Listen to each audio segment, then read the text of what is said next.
తెలంగాణ ప్రాజెక్టులకు త్వరగా అనుమతులు మంజూరు చేయాలని కోరిన ముఖ్యమంత్రి ఎన్నికల సమయంలోనే రాజకీయాలు చేయాలన్న రేవంత్ రెడ్డి.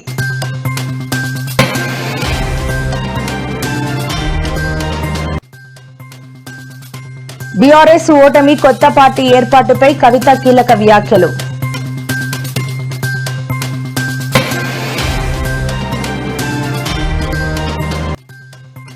వరంగల్ డిక్లరేషన్ లో ఇచ్చిన ఒక్క హామీనైనా అమలు చేశారా అంటూ కాంగ్రెస్ పనితీరుపై మండిపడ్డ హరీష్ రావు.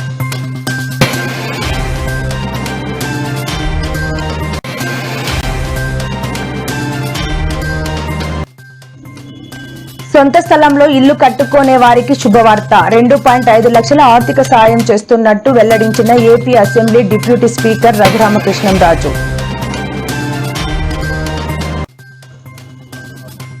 ఎల్లో మీడియాపై వైసీపీ పెర్నినాని ఆగ్రహం. సతీష్ కుమార్ మరణంపై ఇష్టం వచ్చినట్లు వార్తా కథనాల్ని ప్రసారం చేయడంపై మండిపాటు.